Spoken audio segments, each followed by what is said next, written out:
a second. That'd be hard as a one person It was tough. I know, I saw at this that. age. Actually, I think that's the point. I just I gotta look at. focus everybody out anyway. Yeah. I think that's mine. No, I have two here. This one's mine. Gotcha. That's yours. This is mine. It's to Okay. your left. And theirs is to the right. You're the same.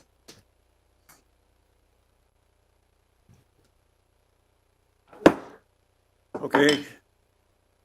Like to call the meeting to order. And so would you please join me in the salute to the flag? I pledge allegiance to the flag of the United States of America and to the republic for which it stands, one nation, under God, indivisible, with liberty and justice for all. Okay, thank you. Can we do a roll call? Commissioner Johnson, Here? Commissioner DiMattei, Here. Commissioner Dahlgren, Here. Commissioner Herzog, Here. Commissioner Powers, Commissioner Watts, Here. Commissioner Woodward. Here. Thank you. Okay, yeah, well, thank you. I want to welcome everybody to today's Planning Commission meeting. It's open to virtual and in-person participation and may be observed online through the Placer County website. For those who would like to comment in person, sign-up sheets are available at the table in the back of the room. And if you would like to make a public comment virtually, please raise your hand with the hand icon at the bottom of the page. If you are calling in, please press *9 to raise your hand. Please be prepared to speak at the time I open the public comment for the specific item you would like to address, which may include public comment for matters not included on the agenda, consent item, or timed item. Each commenter will be entitled to 3 minutes of comment time. Thank you for your patience as we work to ensure that each citizen who wishes to comment has the opportunity to do so. Please be advised that today's hearing is being recorded. Okay, at this point, we'd like to hear a report from the planning director. Okay, good morning, Chair Johnson, Commissioners, Chris Bahuli, Planning Director. I do have a few updates for you this morning. The first is I wanted to start with an introduction. We do have a new staff member here at Cedra in our ESD division. Wanted to introduce Michael Wilson. He's the Associate Civil Engineer. You may see him from time to time here at the Planning Commission. He's comes from us from a private practice in land development, and he's on the project review section team with ESD. Couple of updates from the board and upcoming board meetings. On March 14th, the board took action on the beekeeping ordinance. Did want to note for you all that they did make a change in the public noticing requirement. Previously, or what was brought before the board was a 300-foot notification. The board made a modification to that to require that it only be noticed to adjacent property owners. So that change was made by the board during the hearing. The effective date of that ordinance will be April 14th of this year. Did also want to note that next week on the 28th, the board will be taking up the DeFay variance appeal. That, as you may recall, is the home expansion project in Newcastle that the Planning Commission heard on January 12th. That was appealed to the board, and they will hear it next week.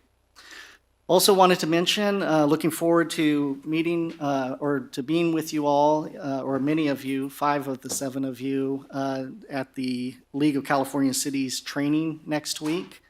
You will be getting a package, those of you that are traveling. You will be getting a package from Andrea, the clerk, probably early next week with all of the travel itinerary information, so you'll have that.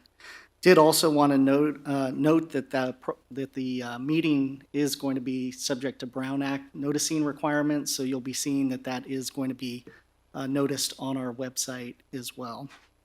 And then lastly, wanted to end with some really good news. Yesterday, the SACOG board took action with respect to a grant application that we made for almost $500,000 to complete the Auburn-Bowman Community Plan.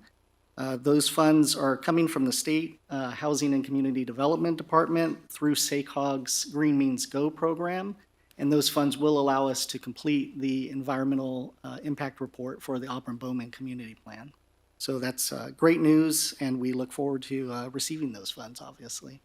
And that concludes my report. Okay, are there any questions? Yeah, one question about the packet for next week. Is it going to be mailed to us, emailed to us? Because I will be down there early. Be perfect. Thank you. Okay, is that it? All right, well, thank you.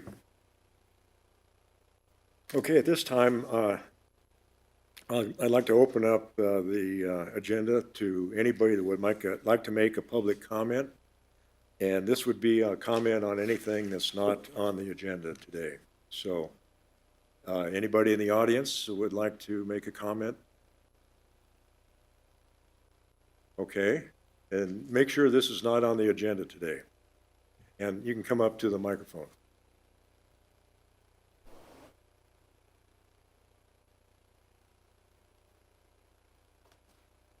I'd like to talk about Project 8.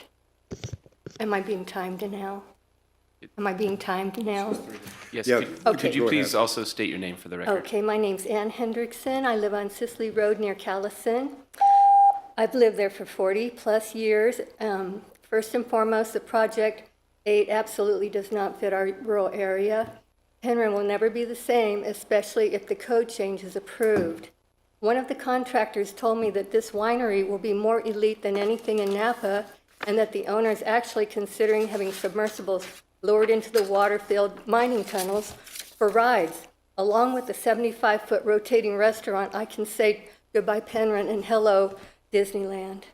Furthermore, this project is for the elite. The cost of wine tasting and to pair wine with food in a high-end rotating restaurant will be exorbitant. This project does not benefit the locals. The entrance absolutely belongs on Taylor Road. Callison Road is dangerous enough with its large hills, twists, and turns. It's narrow and there's no shoulder.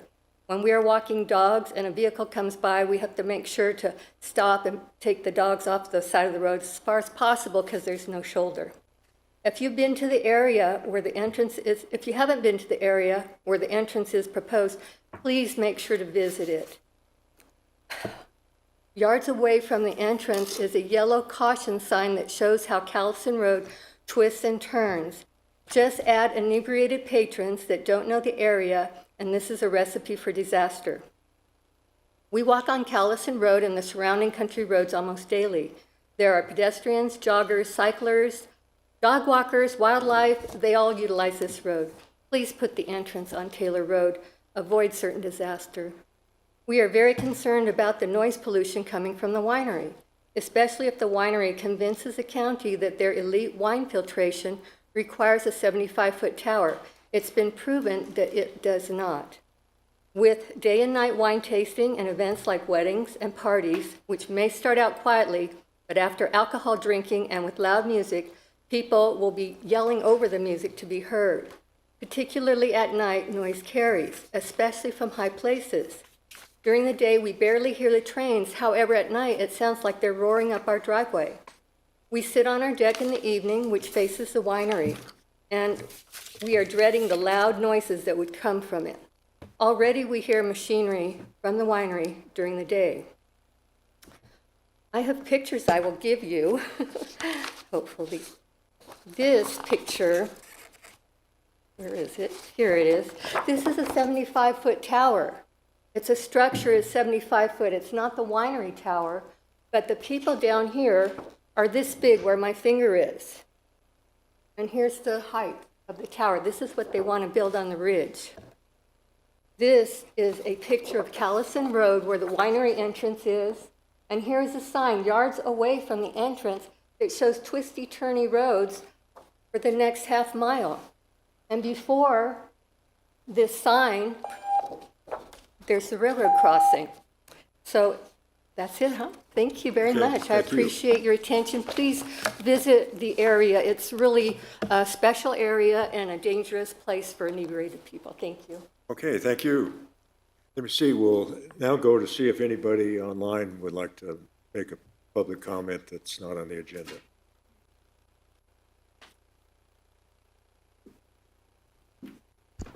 Hi, Patty, please unmute, and you'll have 3 minutes to make your comment. Yes, thank you. I'm Patty Knifer. I'm also a Penryn resident. And I think this is important because the Project 8 Winery is coming up very quickly as an action item. It looks like it will be April 27th on the Planning Commissioners as an action item on your agenda. To me, the problem is that this very influential builder is using pretty much every trick in the book to do something that's completely out of character for the rural neighborhood of Penryn. And he's using he's asking for special privileges. The Project 8 Winery is not even remotely what anyone envisioned when you visualize a winery tasting room. And several commissioners, and I know a lot of people in the audience have been part of the years-long planning of the winery ordinance, and something like this was absolutely not ever discussed. It looks like an event center, a Las Vegas-style rotating glass tower, 75 feet tall, with a restaurant would be the centerpiece of this rural neighborhood, which isn't opposed to a wine tasting area. There would be viewing decks. The proposed project has outdoor amplified sound, contributes to light pollution, has a guard gate, underground meeting rooms, and a showpiece private residence in the sky.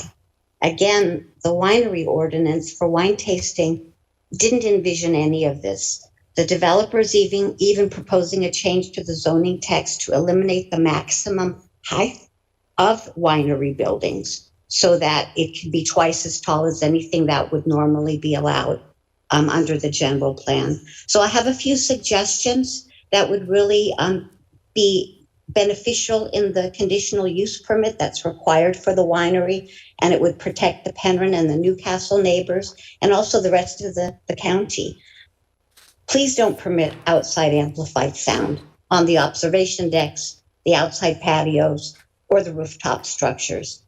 Don't issue a use permit for a full-scale dining establishment in a rural zoned area. The proposed 36 seating capacity rotating restaurant clearly doesn't meet the description of an accessory restaurant.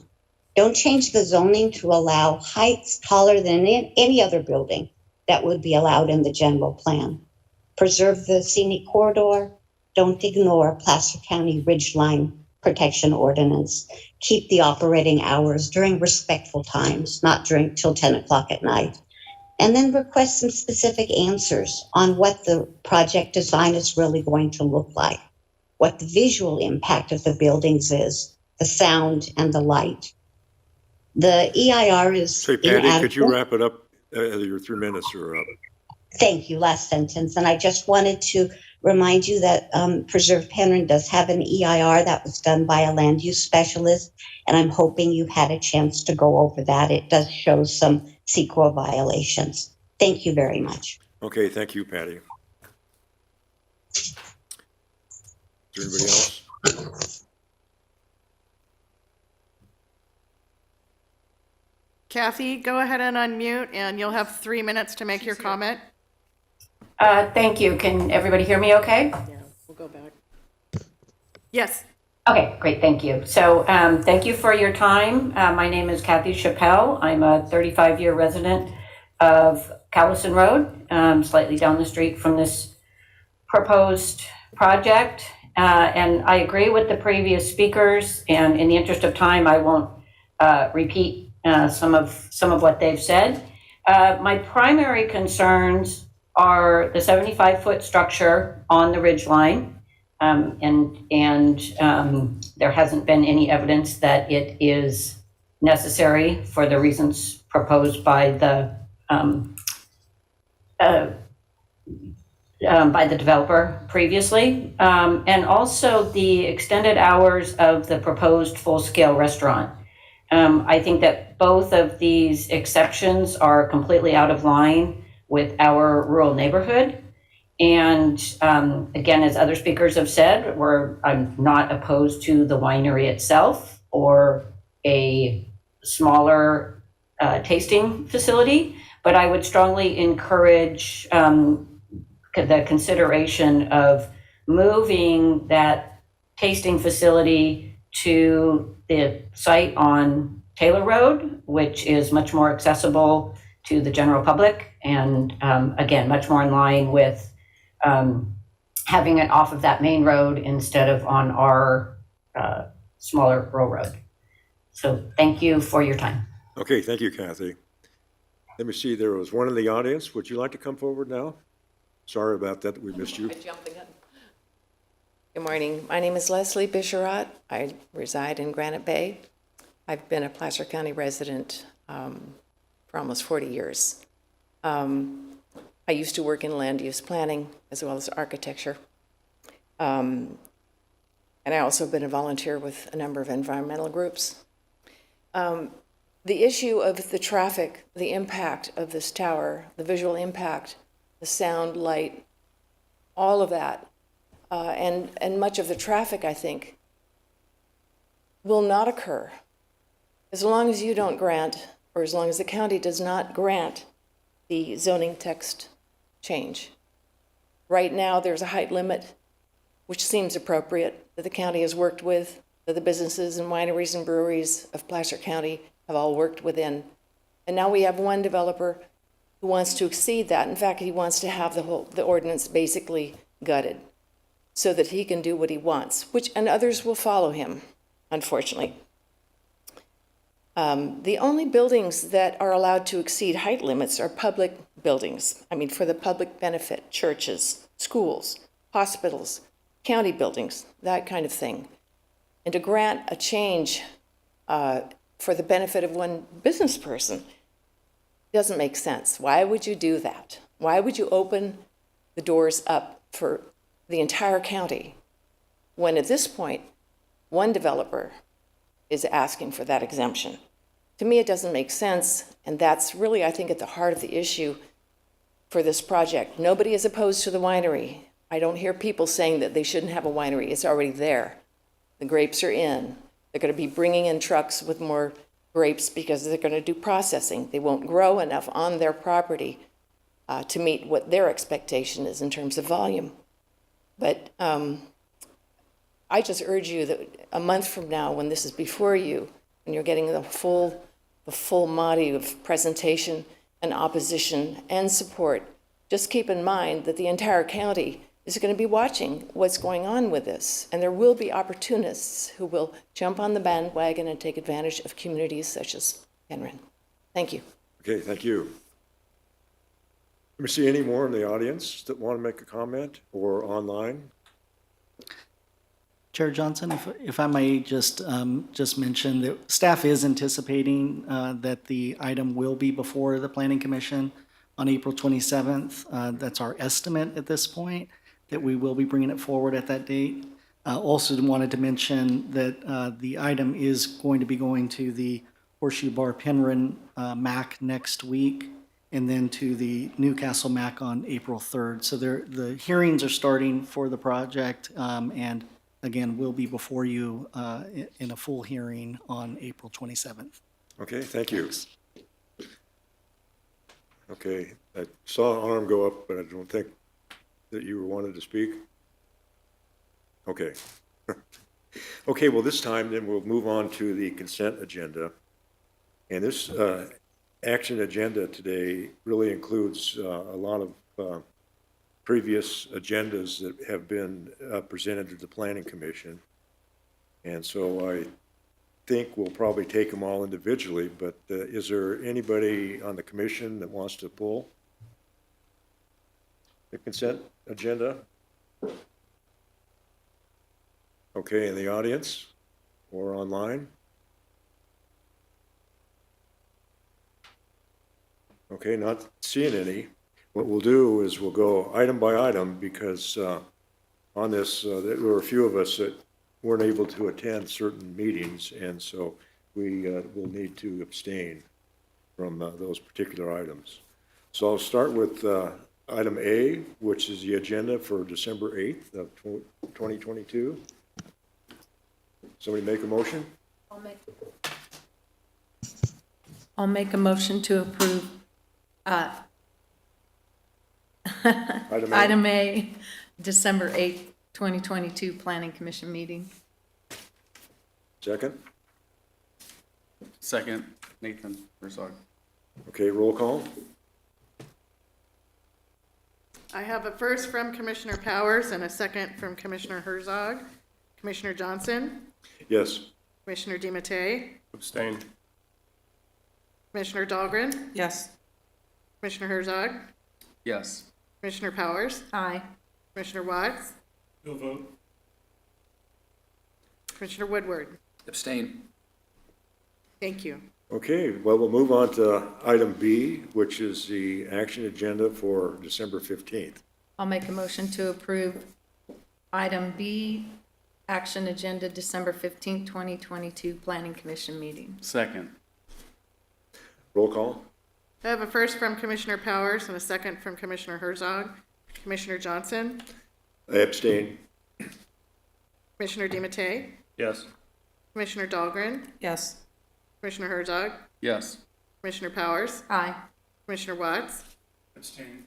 Commissioner Woodward. Yes. Thank you. Okay, next one is item number C, which is the January 12th meeting. I'll make a motion to approve item C, January 12th, 2023 Planning Commission meeting. Second. Roll call? I have a first from Commissioner Powers, second from Commissioner Herzog. Commissioner Johnson, Yes? Commissioner DiMattei, Yes. Commissioner Dahlgren, Yes. Commissioner Herzog, Yes. Commissioner Powers, Aye. Commissioner Watts, Abstain. Commissioner Woodward. Abstain. Thank you.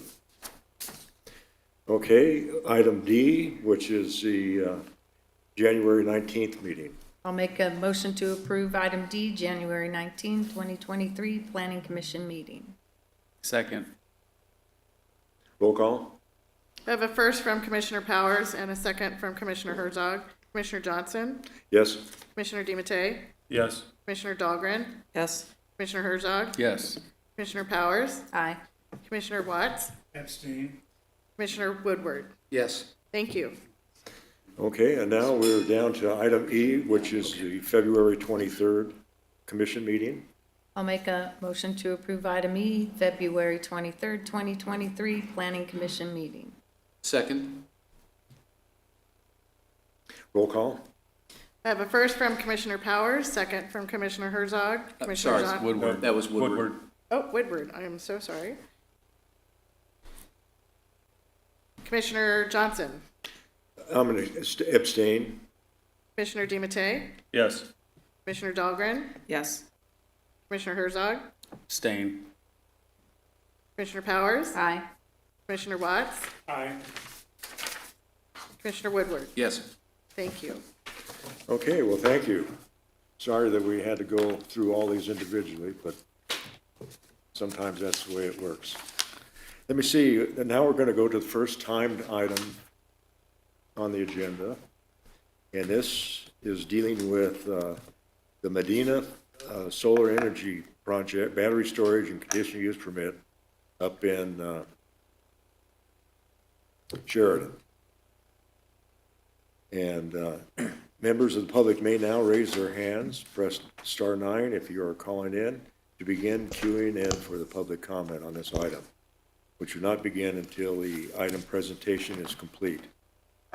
Kara Conklin is going to be the presenter for this item. Thank you, And so, Mr. Chair. go ahead, Kara. Thank you.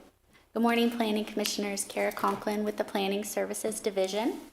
The item before you this morning is the Medina 4 Solar Energy Generation and Battery Storage Conditional Use Permit request. The 1.9 acre project site is located at 5095 Commercial Place in Sheridan. The triangular shaped site is zoned industrial, combining agriculture, combining design scenic corridor. It's currently used as a storage site, and right adjacent next to it is also a lumber storage yard. This is the proposed site plan that includes the installation of solar photovoltaic modules, battery energy storage system, also known as BESS containers. It includes an interior loop road, parking stalls, an entry gate, perimeter fencing, and landscaping. So as you can see on the site map, the PV modules are going to be located on the southern portion of the site with 7 proposed battery BESS storage containers. So the proposed project is to construct a 5 megawatt alternating current system that would include a BESS storage system and solar photovoltaic generation system. The project is proposed to be constructed in 1 phase, and the duration of that phase is 6 months. The electricity that's generated from the site would be sold to an electric utility purchaser such as PG&E, and would be under a long-term contract or a power purchase agreement. The purpose of the project is to generate clean, renewable electrical power, as well as reduce the impact from public safety power shutoffs. The project is anticipated, the project is anticipated to run for about 30 years, and after that time, it would either be reevaluated or it would be decommissioned. Now, the photos below are 2 images of potential PV modules. The one on the bottom left is called a fixed tilt PV module, and so that is located on a fixed tilt axis anywhere from 10 degrees to 25 degrees. They're south facing so that they can maximize the sun exposure throughout the day. The single axis PV modules are on a motorized axis, and so they follow the sun throughout the day, kind of rotating on that axis. I keep saying axis, sorry about that. All right, and these are examples of the BESS storage containers. What they do, they're used to actually store the electricity generated and transmit that power to the grid in a controlled manner as the demand necessitates, such as in the evening hours. Each container measures about 53 feet long, 8 feet wide, and 10 feet high for a capacity of 424 square feet. The containers house arrays of lithium-ion batteries in an open-air style racking, very similar to like a computer server room racking. And they include specialized fire suppression systems installed within the components of the BESS. There's also an HVAC, heating, ventilation, and air conditioning unit that maintains the cooling for energy efficiency within the BESS containers. And within the industrial zone district, electric generating plants are allowed with the approval of a conditional use permit. In accordance with the CEQA guidelines, Placer County prepared an initial study mitigated negative declaration for the project. There were impacts to 5 resources that were determined to be less than significant with implementation of mitigation measures, and the other resources were determined to have less than significant impacts or no impacts. For biological resources, there were special status bird species, and the pallid bat were known to be within, or had the potential impact to be within the area, but were not located on site. So with mitigation measures implemented, that would reduce the impact to those special status species to less than significant. For cultural resources and tribal cultural resources, staff implemented the inadvertent discoveries mitigation measure to reduce that impact to less than significant. And then with the geology and soils and hydrology and water quality impacts, this project would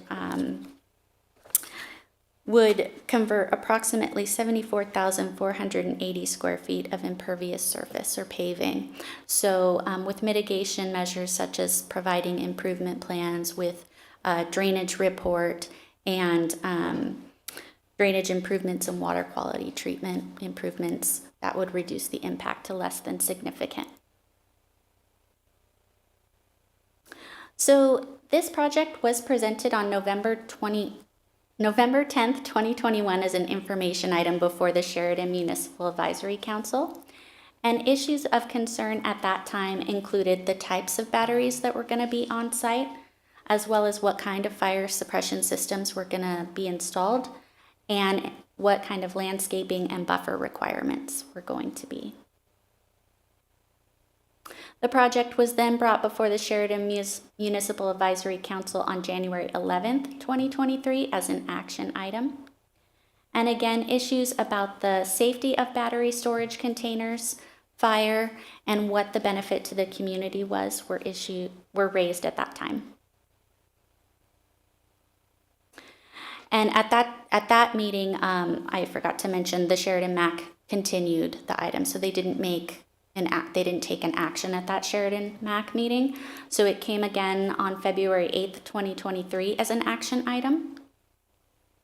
And the same issues were raised. So the safety of the battery storage containers, the fire suppression systems and fire safety, environmental concerns, as well as the community benefit.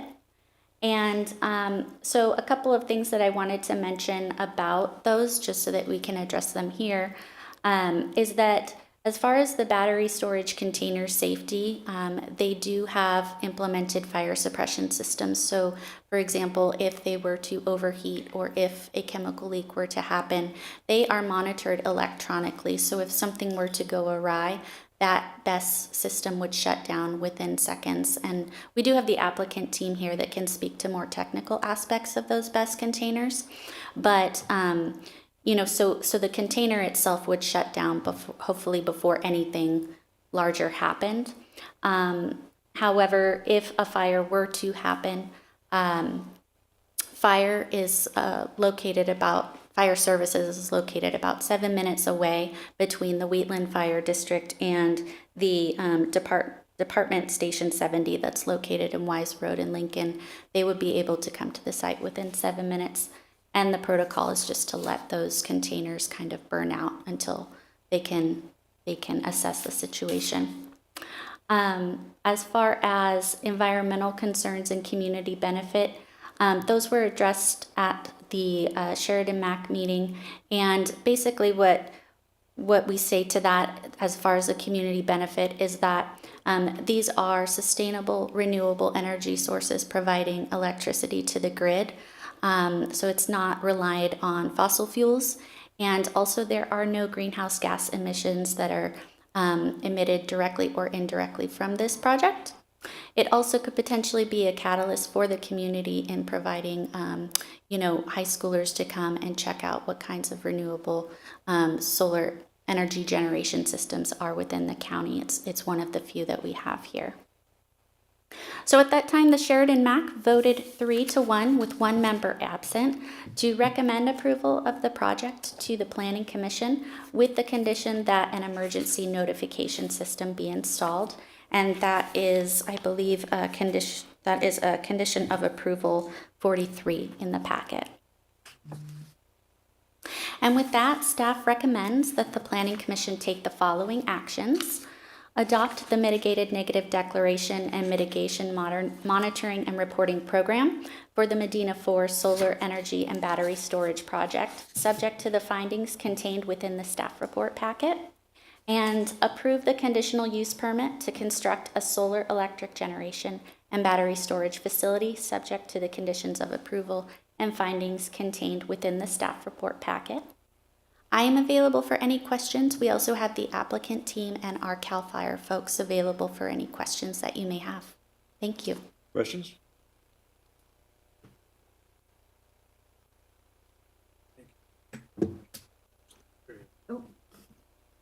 Just two quick questions about the battery, the BESS storage units. Do those have a lifespan that you know of? I couldn't find any information in the negative deck document. I will have that go to the applicant. I'm Brian Rahman, supporting the project here with the project. The container itself typically the warranty from the manufacturer is 10 years. It varies depending on the warranty that we sign up for.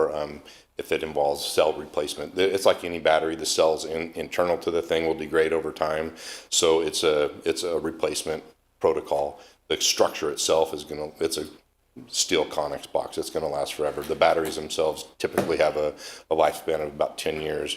We can extend that to 30 years by a replacement protocol. So I assume those will be permit load type when you do the replacements or bring them in for the first time through Caltrans?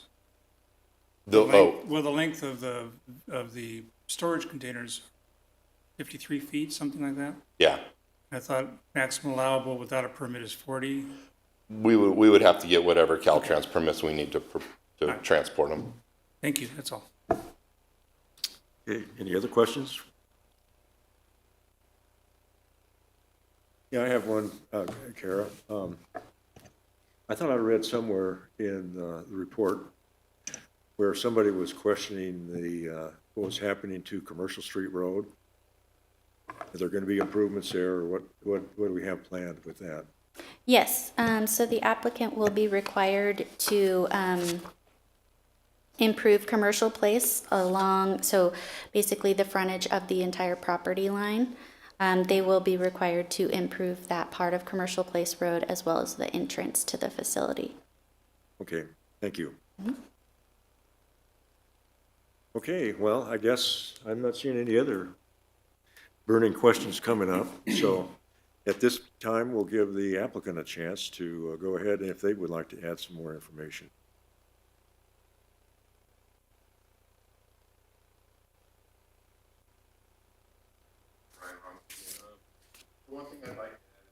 Do these projects, we hear a lot from the local communities, especially the folks in Sheridan, about what's really in it for the community. One thing that we like to do in these projects is reach out to the local high schools, offer scholarships for kids that need them, do things to help the general community. Kara mentioned the opportunity for kids and younger students to see what goes on in these types of projects. These projects are coming, they're hitting our state widely across everywhere. There's going to be a need for folks that understand those, want to work in this industry. We're very, very open to doing demonstrations, giving lectures to the high school kids, and again, providing scholarships for kids that want to do stuff. We routinely have internships at our company to bring younger folks into this industry. So that's all I'd like to add. Thank you. Hold on, one question, please. Thank you, Chair. There was one member of the MAC who voted against it. Can you tell me why what their concerns were? I believe the one person that voted against it was concerned about water. Sorry, go ahead. Yeah, go ahead. Oh, I believe the one person that voted against it had some concerns about water table contamination.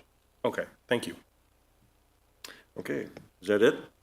Well, at this time, I'll open it up for public comment, and anybody that wants to comment can have 3 minutes. Let me see, let's go ahead and start and see if there's somebody online that would like to go first. Nobody online? Okay, is there anybody that's here in person that would like to make a comment? Public comment?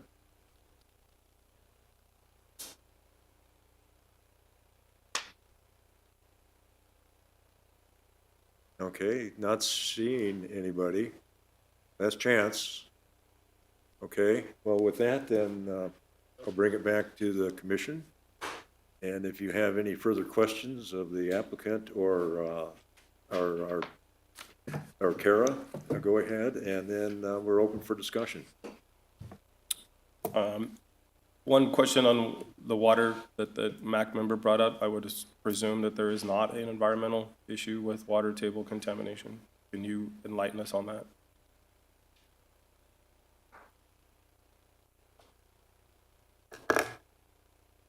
Yes, so through the environmental assessment, it was determined that there would be no impacts to any sort of groundwater contamination with the BESS or the PV modules being installed. Thank you. Yeah, we spoke with the MAC member, and he that was just kind of his concern, but he voted against it. So okay, thank you, Karen. Okay, anything else from the commission? Maybe one additional, probably for the applicant, has to do with fire, and that is your plan for ground clearance. We've had these in the past where they talked about using goats. And I don't know, is there a plan to make sure that the grasses and the plants are staying low enough? But what's the plan for that management? So within the project site, there won't be any internal landscaping. It'll be mostly impervious surface. About 90% of the project site will be 90% impervious surface, so pavement, gravel roads. And then landscaping will be outside of the perimeter fencing, so especially along Commercial Place. As far as an effect for fire to that area, I'll let fire speak to that, but I think the ability for fire to happen will be low. Okay, would you like fire to, looks like they would like to talk. Commissioner Herzog, Dave Bookout, Placer County Fire, CAL FIRE. Yeah, just to answer the question about could fire spread from the BEST system, out into the wildland and affect neighboring parcels or the community as a whole. There'll be a 20-foot paved road, fire access road going around it. So it's highly unlikely, as Kara mentioned, about 90% of the property is going to be an impervious surface. But we do have that additional break of the road where it would be very unlikely that fire would spread from the BEST container anywhere outside the property. Even reflection off the panels?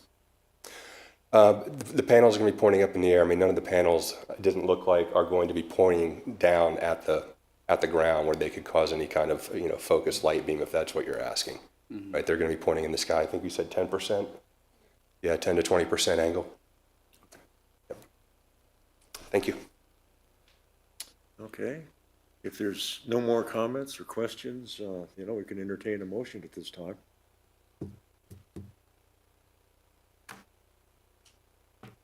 I'd like to move that we approve, adopt the mitigating negative declaration and mitigation monitoring and reporting program for the Medina Forest Solar Energy and Battery Storage Project, subject to the findings contained within the staff report packet. Second. Okay, motion and second, roll call. I have a first from Commissioner Herzog and a second from Commissioner Woodward. Commissioner Johnson, Yes. Commissioner DiMattei, Yes. Commissioner Dahlgren, Yes. Commissioner Herzog, Yes. Commissioner Powers, Aye. Commissioner Watts, Aye. Commissioner Woodward. Yes. Thank you. I'll further move that we approve the conditional use permit to construct a solar electric generation and battery storage facility subject to the conditions of the approval and the findings contained within the staff report packet. Second. Okay, we have first and second, roll call. I have a first from Commissioner Herzog, second from Commissioner Woodward, Commissioner Johnson, Yes. Commissioner DiMattei, Yes. Commissioner Dahlgren, Yes. Commissioner Herzog, Yes. Commissioner Powers, Aye. Commissioner Watts, Aye. Commissioner Woodward. Yes. Thank you. Okay, well, thank you. Now, we're going to move into the second timed item of the day, which is the Creekview Ranch General Plan Amendment. Is there an appeal Huh? on this one? Chair, I don't know that we had a comment against that project, but I think it is worthwhile just to note the appeal rights. What's that now? I do think it would be worthwhile just to note the appeal rights. The appeal? Yeah, sorry about that. Okay, the first item, you have to, sometimes I guess you forget this, but the first item is appealable to the Board of Supervisors. If anybody within 10 days files their appeal at this office and they've attended the meeting today or have made comments previously. And the cost is $688 to file an appeal. Sorry about that. Okay, Christopher, you're on. Thank you. Good morning, Commissioners. Chris Schmidt, the Planning Services Division. That project I'm bringing forward to you today is an application from Cook Development Services for a 597 lot residential subdivision in the Dry Creek area. So the project site is on the north and south sides of PFE Road. It is just west of the city of Roseville. You can see Roseville city limits in that blue area, and it's also north of the Sacramento County line. Just Sacramento County is just to the south along Antelope Road. Surrounding properties in the area, you can see there's industrial uses to the east. There's also a Roseville storage yard to the south. Dry Creek corridor is the northern boundary. To the west are some large lot residential ag properties. And also on the west side of Antelope Road is some large residential agricultural properties. The project site consists of 2 parcels. The Shell House parcel it's named after the previous owner. It's a historical Roseville family established a presence in Dry Creek area, I believe in the 1800s. That parcel is 141 acres. Mostly undeveloped. There is a ranch house and some outbuildings on this parcel. It's been previously cattle grazed. And then the southern parcel is vacant. It also was recently grazed. The Placer Greens parcel, 44.5 acres, giving us a 185 acre project site. A couple pictures of the Shell House property. The one on the left is the Dry Creek corridor, which is the northern boundary of the project site. And on the right, you can see the historical home and one of the outbuildings. Placer Greens parcel, there is a tributary to Dry Creek on the eastern boundary, separating the residential units from the industrial uses to the east. You can see that in that picture. And then looking out towards Antelope Road on the picture on the right with a large oak tree. So not a lot of vegetation in the main project area, mostly just grassland. So the proposed project is 597 lots. I'll just point out a few features of the site plan. There are buffer area, landscape areas on the east and west sides of the Shell House property. The Dry Creek tributary runs from Placer Greens up into the Shell House property. There's also another tributary coming from the southwest. They merge here and head out to Dry Creek. No development within the Dry Creek corridor, a few park sites within the riparian corridors. The applicant's proposing 10 villages, including neighborhoods with alley-loaded home sites, and that's the shaded dark areas. Gated entryways into the project off PFE and Antelope Road. 5 parks totaling 9.71 acres. 1.71 miles of public and private trails, and in total, 66 acres of open space, or 43% of the project site, will remain undeveloped. So in addition to the 597 lots, because this is a large project, they do need to construct affordable housing with the project.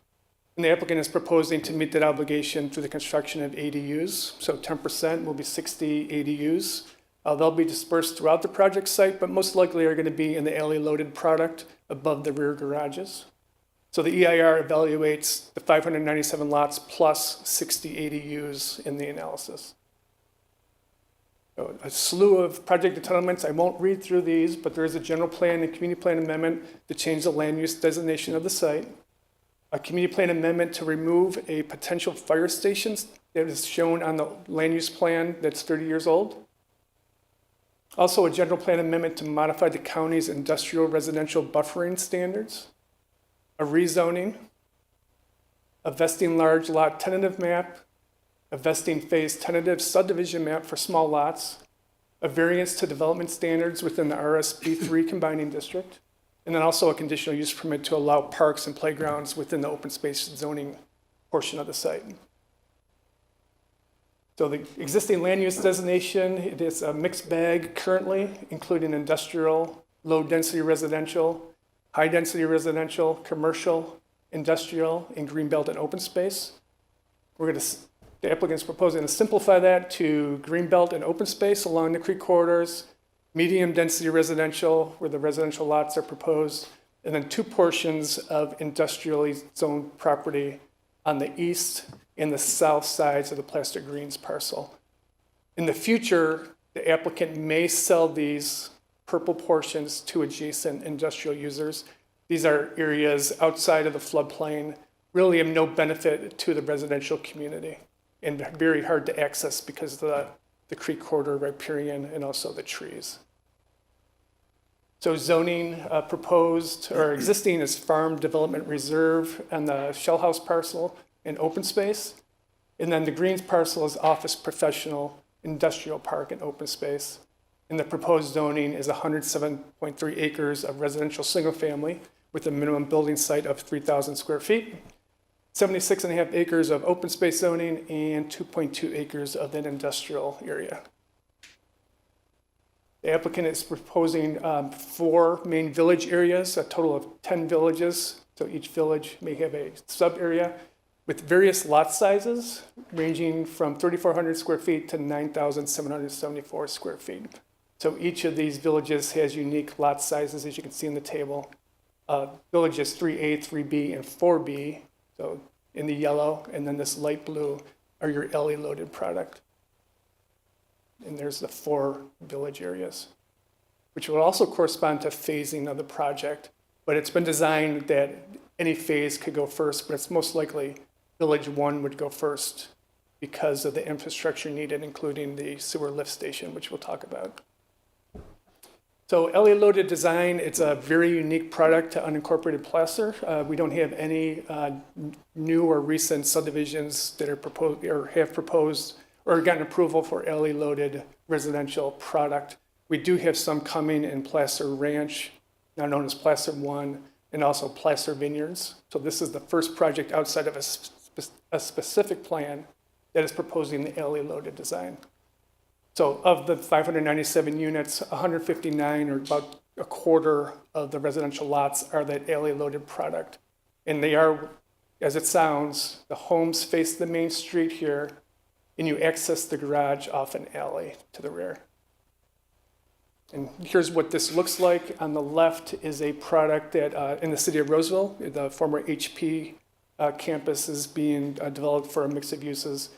And I believe it's Lennar Homes is building this product. So along the street, especially on a small lot, if you did a 30-foot lot with the garage facing the street, you'd have 20 feet of garage and driveway, 10 feet of house. So this is really a nice way, nice streetscape for a small lot product. On the bottom, you can see this is the rear alley. So alleyway here, garage access. The product here is a Beazer Homes product in, it's called The Cove in Sacramento, off of I-5. You can see nice streetscape, porches, sidewalk. In the back, you have your garages.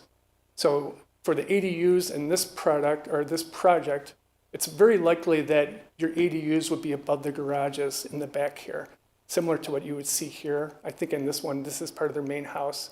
But on these, you could add 500 square feet above the garage and you have an ADU in the back. And this is what it looks like on a map. So in between these 2 units, here's the property line with a real small setback. So in here, it's about 3¼ feet between this house and the property line. The way they're arranged is this buyer has access to your side yard that they can do hardscaping. They can't build structures, but they can do fountains that could be removed in the future.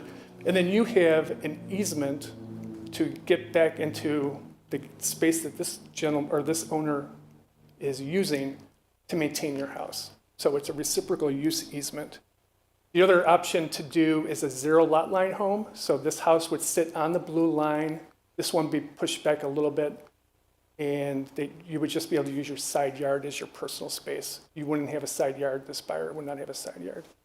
So in our development standards, we call for 0 to, I think, 3 feet of setback, allowing that flexibility for a future developer or builder to do whatever layout they think fits what they need. And this shows what a courtyard home or one of those courtyards at the Beazer product in Sacramento looks like. So this area right here is really your neighbor's side yard that you're using. So they show some trellises with some landscaping. The 5 parks throughout the project site range from a ½ acre to 2.1 acres, and they're dispersed throughout the development. A whole bunch of park programming or improvements, including turf areas, play structures, bocce and pickleball courts, large and small dog parks, shade structures, picnic areas, benches, signage along the creek corridors, native plant demonstration garden, and the possibility for future restrooms. So these would be private parks owned and maintained by the HOA. So in addition to the trails, there are some frontage sidewalks. You see those in red. And then a public trail from PFE Road north into the project site to connect to an east-west public trail along the creek corridor. In addition to the public trails, there are some smaller trails that are private. The HOA will maintain those. They run along from Antelope Road along the creek corridor to the north. There'll be a signal here, cross the street and get up to the Dry Creek corridor. And then also there's a PFE or PG&E gas line that runs diagonally through the site that the project avoids, but they do put a trail down that corridor. So the Dry Creek Regional Greenway Trail is proposed on the north side of the creek. You see that in the Morgan Creek communities to the west. Plans are to extend that trail from Cookerillo Road to the city line. And the EIR for this project did analyze potential bridge crossings to connect to that trail. They're not going to construct those crossings, but the EIR analysis looked at a crossing here and what those impacts would be, and also a future potential bridge crossing in this location. So the trail will be up here and go south of the treatment plant to the east. The county is processing a application for, it's called the Ranch. It's about 500 lots on there's several vacant parcels on the north side of the creek, and it's going through the entitlement process. They will be required to build the Greenway Trail if their project gets approved. A really extensive landscape plan along the project frontages. This shows a view into the open space areas with split rail fencing, one of the project entrances with some community signage. And this is the main entrance into the project from Antelope Road. So Antelope Road would be extending north into the project site. And here are alley-loaded products. So here's the alley. So this frontage or this entryway will be just homes. You'll see a nice entry or streetscape as you enter the community.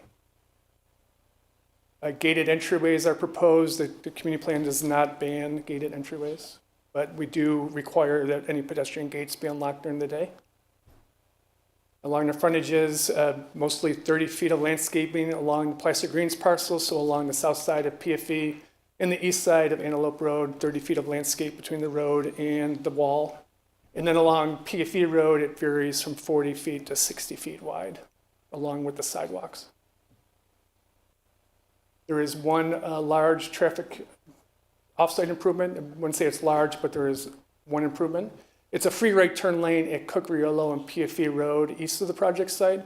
So it's basically adding a turn lane here so people don't have to stop eastbound on PFE if they want to go northbound on Cookerillo. So Dry Creek School's up here. Currently, if a car stopped here, cars start backing up. This will allow people to get around stopped cars to keep if they want to go northbound on Cookerillo. One of the general plan amendments is to change the buffering standard between residential and industrial land uses.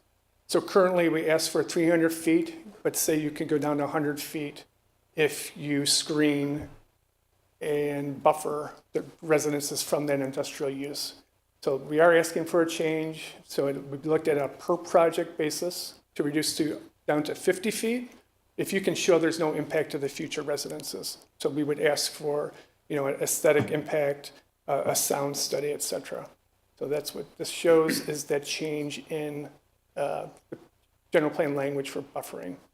We're asking for a buffering plan that must be established and approved by the county, includes landscaping or other measures that are incorporated in the plan to mitigate potential land use compatibility issues, including noise, odor, and visual impacts. So this is not an automatic reduction. This is a potential to go down to 50 feet, but we'll look at it project by project. And this shows what that buffering is on the east side of the Shell House property. So 8-foot wall between industrial use and the residences, 50 feet of landscaping that the HOA will maintain. And then along the south side of Placer Greens, also 50 feet, there is an alley here. So alley behind these homes here, 50 feet of landscaping plus a trail, also your 8-foot wall. And this is the community plan amendment to remove that designation of a future fire station site on the Placer Greens parcel. And you can see it circled there. So when the community plan was adopted 30 years ago, there was an expected need for a fire station in the southeast corner of the community plan area. The existing fire stations here in Cocoriolo. As development has happened, and Placer Vineyards got approved to the west, which has 2 fire stations planned. CAL FIRE has determined that a fire station here is not necessary and is not needed today or in the future. So community plan amendment is to remove this from the map. The applicant is also asking for variances to the B3 combining district.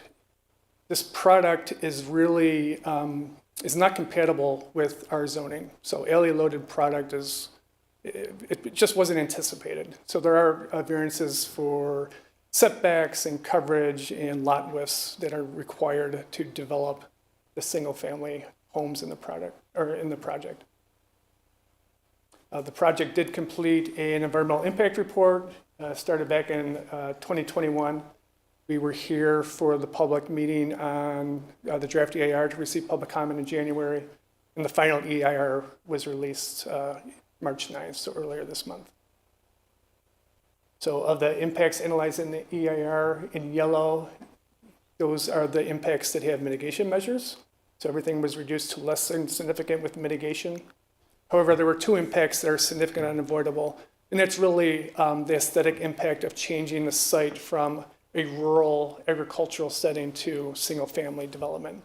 So with the change, there's really, even with the landscaping, there's no way to mitigate that. So sewer access or sewer service to the project site requires a sewer lift station. It's going to be in the northeast corner of the site. And it'll serve this project and also some surrounding properties. So it's adequately sized to serve this sub-shed area. And then the EIR analyzed 3 potential routes to the sewer plant. So the Dry Creek wastewater treatment plant in the city of Roseville is kitty corner to the project.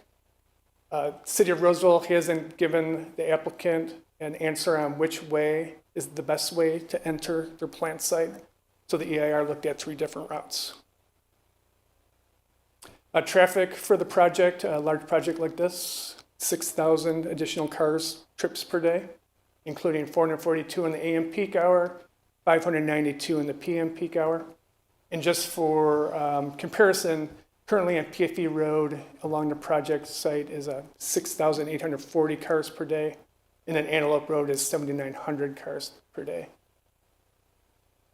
CEQA looks at vehicle miles traveled as the metrics that's analyzed. And this project actually meets VMT thresholds. And that's basically because the project site is near services and schools.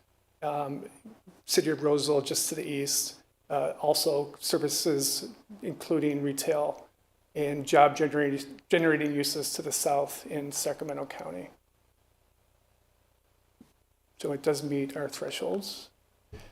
Habitat impact, mostly grassland up to 119 to 121 acres. So there is that range because we don't know which route the sewer line is going to take. Total acreage of impact is 138 to 142 acres. Wetland impacts of the 17 acres of wetlands in the project and off-site improvement areas, such as the sewer lines, just 2.34 acres, or 2.36 acres of wetland impacts. Tree impacts within the PCCP area, which is a shell house parcel, 1.66 acres of woodland would be impacted. And then off-site and in the Placer Greens parcel is 41 to 51 trees. So cultural resources did look at any Native American resources on site, which there were a few. All those areas will be avoided. But also looked at the shell house. And as you can see, when it was built on the top, It had some character to it. It's been remodeled over the years, as you can see on the bottom. Big changes to the exterior and also interior. And the consultant determined that this property, due to its alterations, isn't eligible for the state or national registers of historic places. So no impact if they demolish this property. Just a few issues. Community plan consistency, it is consistent with the Dry Creek West Placer Community Plan, their overall goals. Number two, encouraging land uses that are compatible with those existing and planned by adjoining jurisdictions. Locates urban and suburban development where services are available. Protects and enhances the character of the plan area. It's compatible with the physical and natural constraints, so the project is avoiding those creek corridors. Provides a safe, diverse, and efficient transportation circulation system, so with their frontage improvements and also the signals, it helps with local transportation. And then making sure the rate of development doesn't exceed the capacity of the county, community or special districts and utility companies to provide services in a timely, orderly, and economic manner. So this project was presented to West Placer MAC in July of 2021 when we first started reviewing the project. A few issues raised at the MAC were the density of the proposal, traffic impacts, what road requirements or road improvement requirements would be required, frontage landscape plans, trail plans, and how that connects to the regional trail system, and then concerns about the small lot sizes being proposed. And then we did go back to the MAC March 15th. Similar issues were raised, including drainage from the property to adjoining properties, whether the project would have to underground the power lines along the road, and the answer to that is yes on the north side of PFE, on the west, and both sides of PFE on the eastern side, and then the eastern side of Antelope Road. A timing of road improvements that are required, plans for the PFE Cucuriolo intersection that this project will be doing that free right turn lane. Eventually, a roundabout or signal is going to be installed at that intersection, but this application does not trigger the need for that. The schedule of construction for the individual villages, where the ADU units would be located, concerns about overdevelopment in the Dry Creek Community Plan area, and then some expressions of concern that the community didn't have much input in the decision to propose removal of that fire station location on the land use map. Ultimately, the MAC did recommend that the Planning Commission and Board approve the project 3-1 with one member absent. So staff does recommend, and I'll have to read these, so it'll be a recommendation to the Board of Supervisors that the board certify the Creekview Ranch project, the final environmental impact report, prepared pursuant to CEQA, and adopt a mitigation monitoring reporting program. Recommend the board adopt a resolution to amend the Placer County General Plan to modify the industrial residential buffering standards that's shown in attachment I of the staff report. Recommend the board adopt a resolution to amend the Dry Creek West Placer Community Plan land use diagram to remove a potential fire station site at the southeast corner of PFE Road and Antelope Road, and to change the land use designations of the project site from low density residential, high density residential, green belt and open space, commercial and industrial, to medium density residential, industrial, and open space.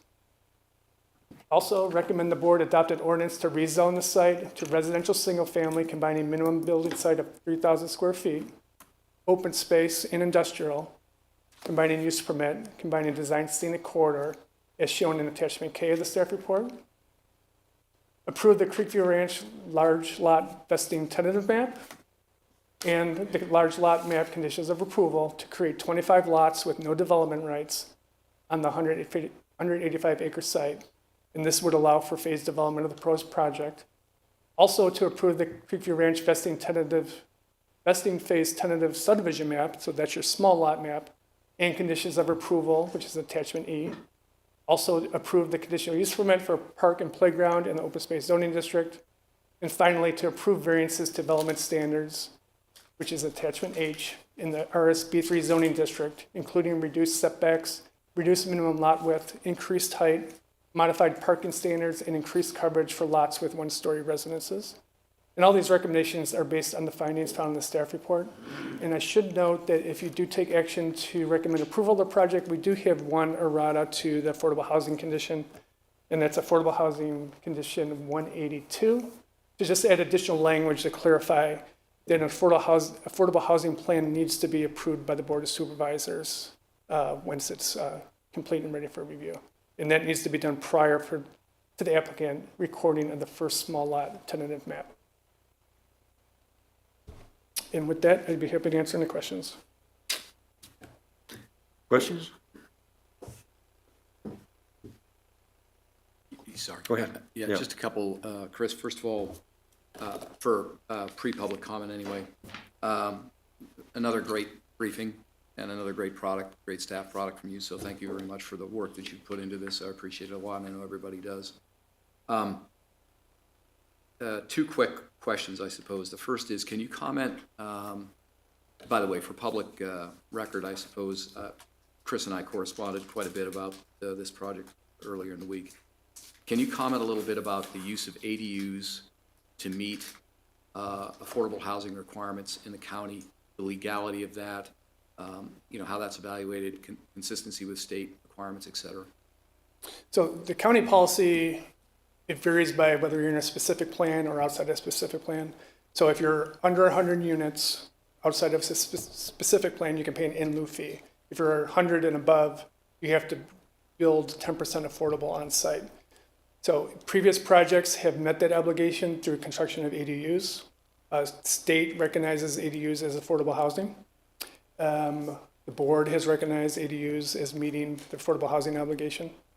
So this project is proposing the same thing. Okay, thank you for that. The second question is, do you have a sense for the number of homes that would be impacted in this project if the buffer that you're asking for were not approved? In other words, if we had to stick with a 100-foot buffer, my quick count was 35. You would lose all these homes backing up on this side. These are probably 100-foot depth homes. Right, and also in the other section too, right? This here, yeah.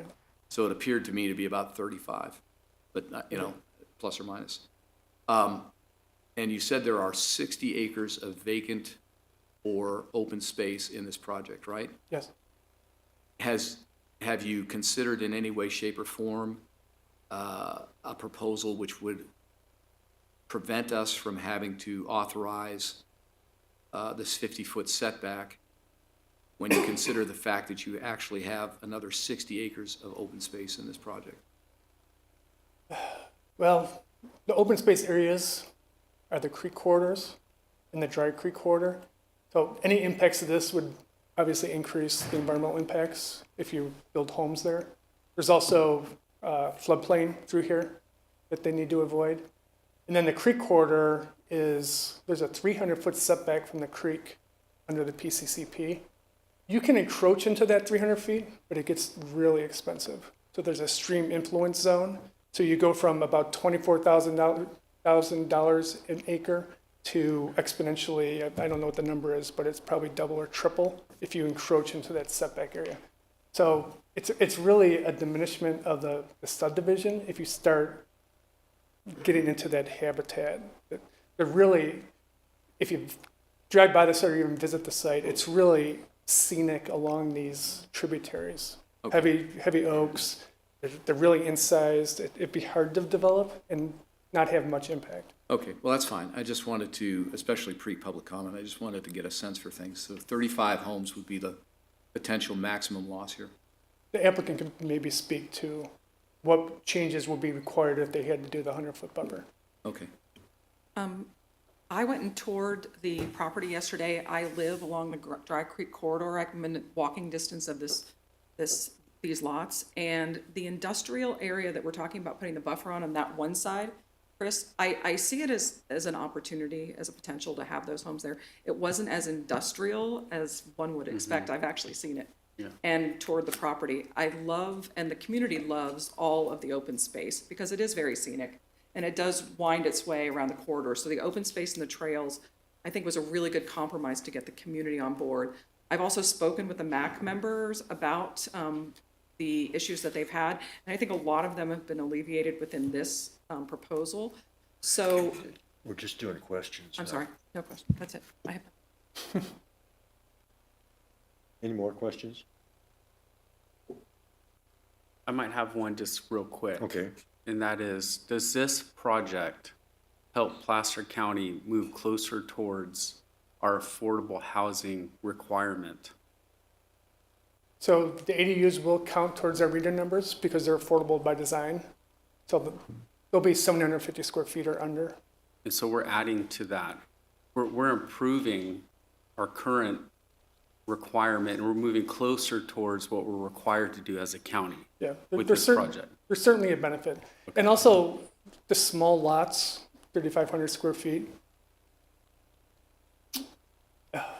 I guess which is such a small lot compared to other subdivisions in Placer, in theory, they should be more affordable homes. If you count $450,000 or $500,000 as affordable. I can tell you the Brady Vineyard project to the north, which has 5,000 to 6,000 square foot lots, those homes are in the 500s and 600s. So with the smaller lots, hopefully these will be cheaper. Okay, is that it? Okay, well, thank you, Chris. And the applicant, if you want to make a comment at this time. Mr. Chair, members of the commission, Dave Cook, Cook Development Consulting Services here on behalf of the ownership. If the commission doesn't mind, my preference would be to wait and respond to public comments and follow up with any other questions. Chris, as noted by Dan, does a great, thorough job, and I don't have anything to add to that at this point. Okay, thank you. Thank you. Okay, well, at this time, we'll open it up to public comment.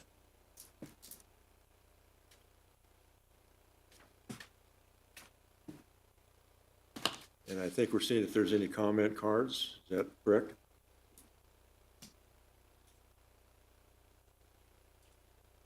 Okay, so, well, I see a hand up, and I don't know if we have anybody online yet or not. Do we? No one online? Okay, well, gentlemen, you can come forward. You'll have 3 minutes. Is there a comment card I have to fill out to be up here for anything? We'll let you buy without a comment card. Okay, Just have I to got give $1. us your name. Well, I'd need more than $1. My name is Bruce Long. I'm the property owner at the intersection of this project. My property, yes, correct. Thank you for your assistance there. I have a number of interesting things to bring up in regards to this project. It's not that I'm opposed to the project, I'm opposed to the number of lots that are going to be put in here. There's a section of properties in here that in the future will be completely surrounded by housing projects. And there's just a little island of 5-acre parcels that are going to be sitting there amongst all of this. The traffic impact, the report that was listed up here was pre-pandemic, and probably the data was collected for the previous project that was going in there that fell under. The traffic out there is immense. There are a lot of concrete trucks going into this industrial area where there's a rock grinding facility where they pick up rock for concrete, they pick up rock for asphalt. The tractor trailers and the concrete trucks run through here 24 hours a day. And I don't know how this is going to impact all of the residents that live there. But presently, I can stand out on top of my hill where my house is, and I can count within the hour probably 4 or 5 that are going each direction. The people that approach the stop sign out there, if they're behind a tractor trailer rig and they're heading west, they will pass the tractor trailer rig or the concrete truck once it leaves the stop sign. That endangers myself pulling out of my driveway. It endangers my neighbor that lives down the street trying to pull out of his driveway. So the data there for the traffic that was listed is old. It's the traffic out there in the last 3 years has quadrupled since then. This is a main thoroughfare to Interstate 80. And nobody's recognizing this at this point in time. But in the mornings, at 8 o'clock in the morning on Antelope Road, the traffic is backed up to where these houses are starting to be built or projected to be built. It's a traffic jam out there every morning and every afternoon. Seems my time is up. I'm dismayed at the lack of historical significance to a piece of property that's one of Placer County's original pioneers, shell houses. Okay, well, thank you. Let me see, do we have anybody else that filled out a comment card? Okay, Joanne, you come forward. Good morning. As a resident of Cook-Riola Road, I'd like to make a few comments related to traffic congestion. PFE and Cook-Riola Road have a number of recent housing developments. I drove around that this morning before I came here. Whispering Creek, a couple of Morgan Ranch developments, several new developments on Walerga, and as you just heard, that PFE is a road that's used a lot to get to Interstate 80, so all that traffic comes up. So there's a lot of traffic. Currently, there is considerable congestion due to construction vehicles, trucks, automobiles, school buses. We heard that the report that Chris gave us is probably 4 to 5 years old, and we really urge you to think about updating that data. The proposed Creekview Ranch development, the traffic will soar with 597 new dwellings and all of their accompanying vehicles, not only cars, it could be boats, it could be anything. Our neighborhood urges the county to review the traffic data and to redo it. Finally, the intersection at PFE and Cook-Riola Road is small. It is very small. And there's just 2 lanes, and they're narrow. Proposing the right-hand turn lane may help. A roundabout, we don't see how that's going to fit in there. And ultimately, if you're going to put in a signal. We believe that this is not reasonable due to the traffic. Finally, it is the only access for my family to get up the road to our houses. I live on Cook-Riola Road, where if I walk across the fence, I'm in Sacramento County, and I only have access to get to my house from PFE, make a left-hand or right-hand turn, and that's it.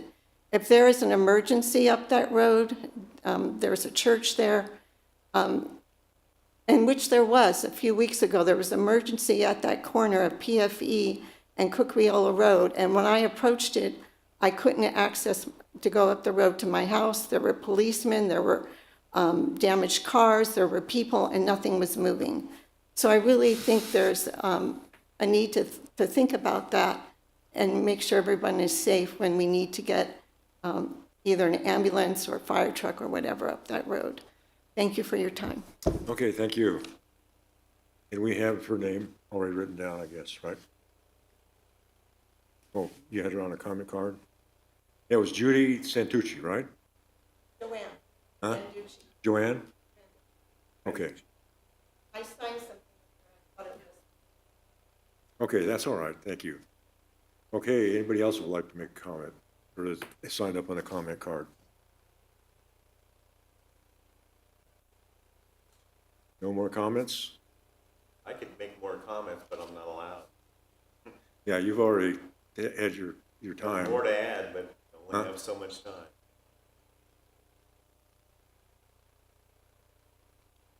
Well, I'll make an exception. Normally, we give you one opportunity, but since we don't have anybody else, if you can make it brief, don't make it long, make it brief. I'm very gracious. Thank you very kindly. One other thing that I wanted to point out is this creek area that is in through here, this does not, it connects to Dry Creek. Oh, you got to get at the microphone. I'm gonna give him the It pointer. connects to Dry Creek, but in the Chairman, summertime. want to give him the pointer so we can see? No, I don't need that. It's okay. I don't want to bother with that. In the summertime, the water sits there stagnant. In the wintertime, like now, that area fills up and it flows. There's a homeless camp right about where that intersection is right now. They are dumping all types of stuff in this water.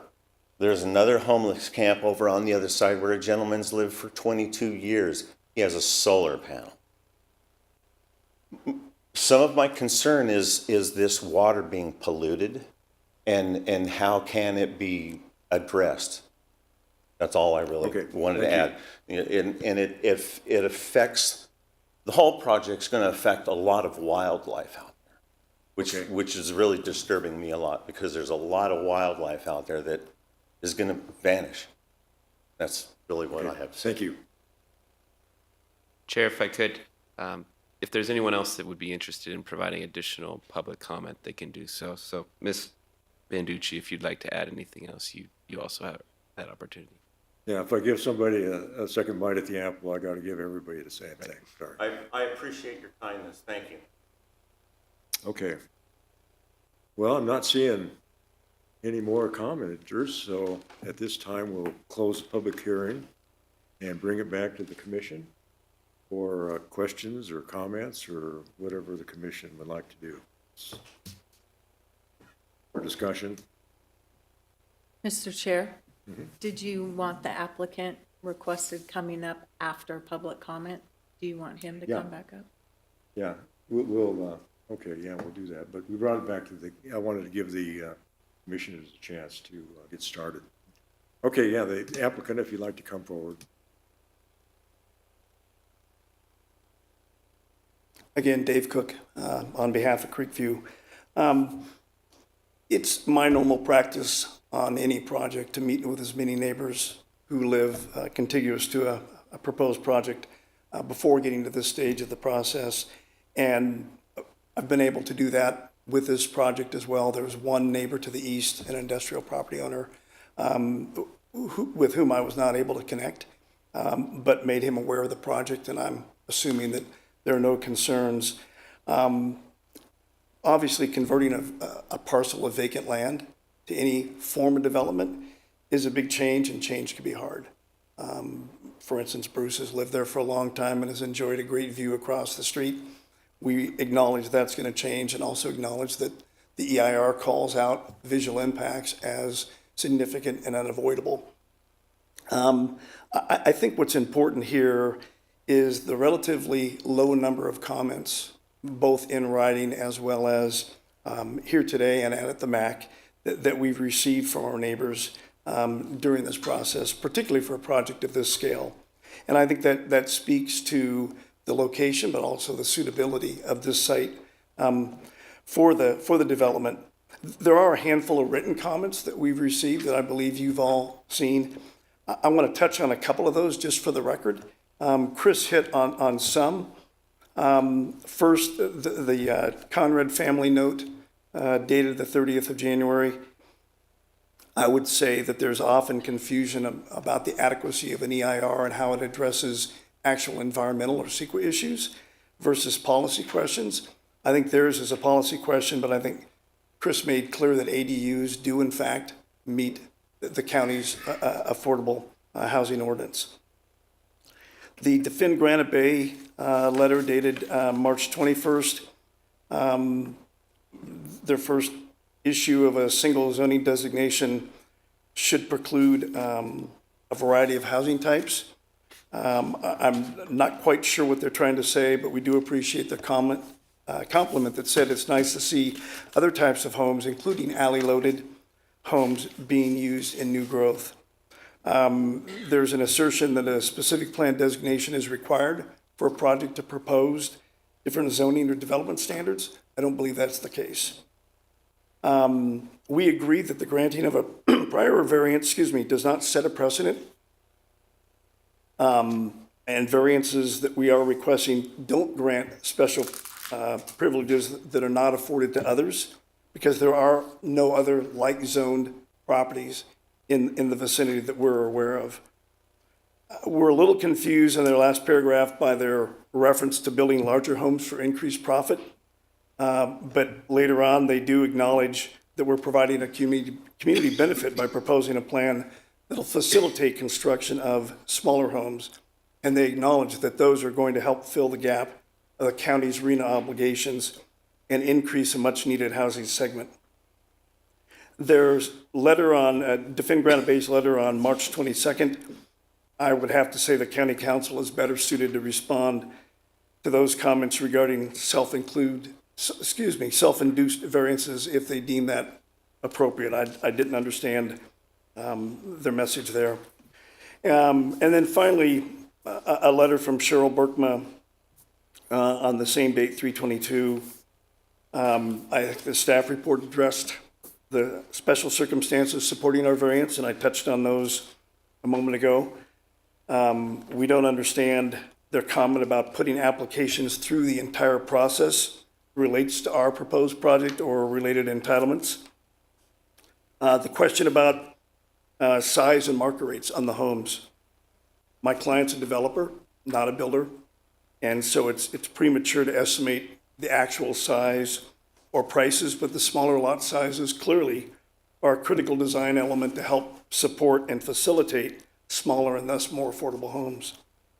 And then finally, the assertion that the applicant has not provided any actual affordable housing is technically true.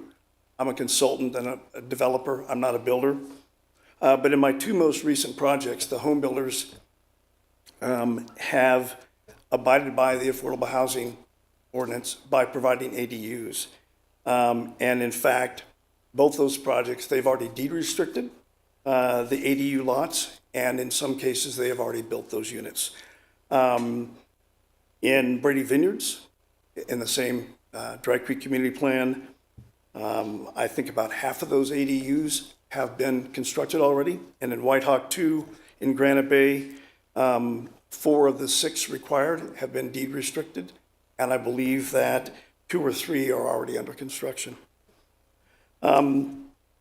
Additionally, as another role, board chair of Housing Trust Placer, I'll take some credit for 44 deed restricted manufactured homes we'll be putting in Sabre City. So again, while I'm not building those, I'm part of a team that's bringing those forward. And those are located off of PFE Road, just east of Willarga Road in the Sabre City community. The comments that we heard, traffic, a common concern, and I understand. I think it's perhaps best for Chris, if he deems it necessary, or somebody else from engineering and survey to confirm the adequacy of that report and the timing of that. I believe that it is still valid. And I appreciate Bruce's concerns about water quality, impacts of the homeless. Those are things that we hope are going to change and improve for the better as we get more neighbors out there. So in closing, we appreciate the interest that Defend Granite Bay and Granite Bay residents have taken in the project, but again, no significant concerns or objections have been raised by our neighbors or by the community. Further evidence of this is the max 3-1 vote in support of the project. And I've touched on the fact that the ADUs do meet the housing element policy HEC3, and so that does provide for and meet that affordable housing obligation. And I've touched on the fact that the variances are unique to the project because of the site configuration and the features. It is very difficult to make this work, and with the cost of the bridges, the extent of intersection improvements, we think that this project uniquely qualifies for those variances. The island, if you will, of the alley-loaded product at the north end of Antelope, we would not be able to construct that given the topography and the constraints were it not for the variances. I'll note, back to the traffic, Chris had a slide on his, I think the data was on slide 47. This trip will generate about 6,000 daily trips. Under the existing zoning, the traffic study shows that this would generate more than double that. It would be 12,800 roughly. And so while the traffic will increase, and we know that it is throughout the region, under this proposal, that will be, again, less than half projected vis-a-vis what the existing zoning would create. To get to this map and this design, we interviewed multiple local and national home builders to find out where is their direction, what is the product they're looking for, what is the market asking for. And with that feedback, we've designed what we think is a very attractive neighborhood with a range of attainable housing products, but also a great recreation amenity package with the open space, with the trails, and the road improvements that we will do will not only raise PFE out of the floodplain on that eastern half between Antelope and the city boundary, but with the signalized intersections will help address some of the issues that you heard from the neighbors here today. One other minor item that's, I don't believe that was mentioned in the EIR, but we are proposing to rename Antelope Road at the county line so it becomes something that relates more to the Dry Creek community in Placer County. So think of Sierra College and Hazel at the Sac County line. So that's something we'll be bringing forward to help make this fit even more nicely into the community. So appreciate your time and consideration today. Happy to answer any questions, but I would ask that you follow staff's recommendations and take the actions necessary to recommend approval to the board for this project. Thanks. Okay, thank you. Okay, well, let me see, the commission is in their deliberation phase, and so if there's any further questions of the applicant or staff, you're sure welcome to answer them now, or otherwise we'll get into deliberation. I think there is a question out there, Chairman, about water quality with the homeless camps. And Chris, is there someone that can address that, perhaps you, or is there someone else that, you know, the assessment of water quality in terms? Yeah, so, can you hear me? Okay. There was a stormwater quality analysis performed, and there is treatment involved so that all the new impervious surface runoff would be treated before it flows into Dry Creek. That could potentially, you know, and I do think Chris pointed out that with this project, or maybe Dave, that those homeless encampment areas, some of that is the property that is going to be planned to be merged with the adjacent industrial properties, and it will have more eyes on that area, so you'd have less homeless, because, you know, the project didn't directly analyze treatment of the homeless camp runoff, but it does treat runoff throughout the whole area in the new impervious surface. Thank you. And the homeless encampment does continue all the way up Dry Creek through Roseville, Vernon, that whole area. It's not just right here, there's a few here, but it goes all the way up. Correct, yeah, and so that was not analyzed as part of this project, but, you know, maybe some of it will be alleviated in this area. Chair, if I may, I'd like to also just address a comment that Mr. Cook made during his presentation about referencing council and the understanding of a variance, if that might be okay. Okay. Sure. So there are certain findings that are required for a variance. They're set forth in the government code. They're also set forth in our county code. On pages 47 and 48 of your staff report, there are also those elements, and there's also staff's statements as to how this project would comply with the need for the variance. I would like to also mention that the housing types that are being proposed in this project were not initially envisioned as part of our general plan, just these alley loading and some of the other housing types. I think there is a greater plan to amend that general plan at some point in the future to make these fit in better.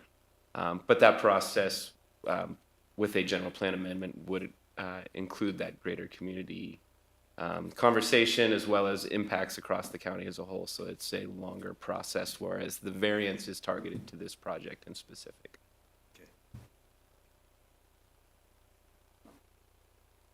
Okay, just a couple of questions, really. I think I'm going to start with you, Chris, even though I would like to talk to the applicant or the applicant's representative as well here in just a moment. But and the reason I wanted to kind of jump to you is because I probably will offer an amendment to one of the, actually to the general plan adjustment that is going to be proposed here. Doesn't mean I'm even going to vote for this, by the way, but I'm going to probably offer an amendment to that particular recommendation. I know that takes time for council and folks to put together a recommendation. So rather than hold things up, I thought that might be good to do first. We had a correspondence back and forth about the language in the proposed amendment to the general plan, and I suggested that you might consider adding a description into that segment that had to do with sound and, that determination of sound, how that process would unfold, what methods would be used, et cetera, because we hang our hat really on that in this particular proposal, right? So it's a 60 decibel limit, we get to 45 decibels, but how is that going to be done? In that general plan amendment, that language might be adjusted here shortly. So when you sent a note back, you indicated that that might be a viable thing to do, and it made some sense to you. So, you are, as the senior planner here, somebody we'd rely on. So I would offer that council and the planning director might take a moment to kind of talk with you about what that amendment might look like so that we could propose that. Does that make sense to you? Yep. So on the slide, after we conversed, I added some potential, or at least a starting point for discussion, is just to require, because at the end we do talk about what do we look at if someone wants to reduce that buffer, noise, odor, visual. But if we require a noise study as part of that evaluation, I think adding that language strengthens it. So just something in the blue is a potential. Sorry, I missed that. addition. I mean, I saw that, but it didn't click with me that that's what you were trying to get to. Okay. All right, great. So that's fine. The second point I wanted to make, again, kind of focusing on the general plan adjustment. And this actually gets to my colleague's comment a little bit earlier about, the benefit perhaps of that buffer reduction and stuff like that. But here's the thing. When I asked you a question about the general plan adjustment and the buffer reduction to 50 feet, you indicated that we make adjustments to the general plan on a routine basis, really, or somewhat routine basis in Placer County, because when we adjust a community plan, we're actually adjusting the general plan, right? Correct. Okay. Now, here's my problem with that logic, and I'd like you to comment on this. I understand what you're saying, okay? I get that, because when you adjust the community plan is derived from the general plan, so you're theoretically adjusting the general plan. But when you adjust the general plan, you're not adjusting just one community plan. You're adjusting every community plan in the county. And that's my, I can say this now, that's my concern with this approach, and it's also my concern with the logic of the argument that you gave back to me. So it's not that we're adjusting a community plan here and therefore adjusting a general plan. When we adjust the general plan language, we're adjusting this community plan and every other community plan in the county. And what analysis does staff bring to the table right now that makes sense for the county? Not this, but across the county. Why is this a good idea for the county? So, of course, every amendment is looked at individually. And with this one, yes, you're right, it does apply countywide. Where it applies is going to be very limited. We don't have a lot of industrially zoned properties. But that being said, with county council's help, we've crafted language that, yes, allows this project to get down to 50 feet. They've proven up that the impacts for future residents are non-significant. But also any future project that wants to come in and take advantage of that potential 100 feet to 50 foot reduction, they have to go through a number of steps and analysis and review to prove up that they can reduce or go under 100 feet. So it's not a blanket, you're guaranteed 50 feet. It's a invitation that if you can prove it up, it is allowed under the general plan. So really not an analysis of where does this happen countywide, where this would potentially be able to be done. It's more of a, specifically the EIR talked about it here. The language in the proposed amendment is strong enough that any future projects would have to be, analyzed individually on their circumstances. Yeah. So why not no buffer?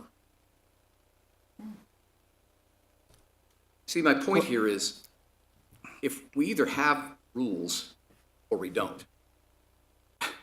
So when you bring a staff report in like this and there's no analysis across the county, but you're affecting the entire county and you determine 50 feet is adequate, you're doing it because of this proposal and not for the county.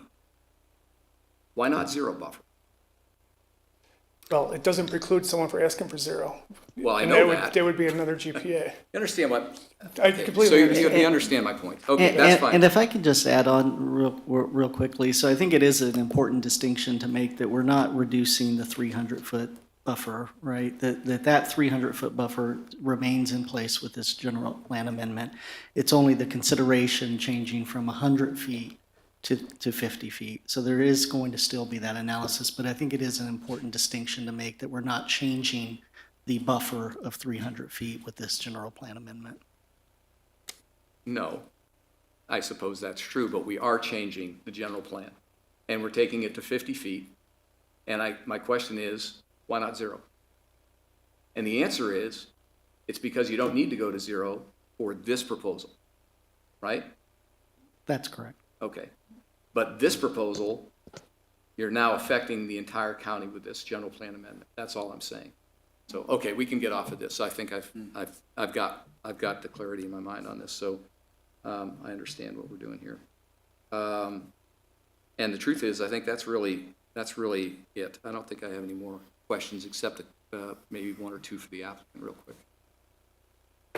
I will address the transportation study. So that analysis was done in 2018, which is pre-pandemic. We didn't ask for an update to get new numbers during the pandemic because the transportation experts say with working from home is reduced traffic on the roads. But we did use that 2018 number and then applied a 2% growth rate annually. So that 2018 was revised to predict an increase in traffic overall and looked at the impacts for this project plus cumulative.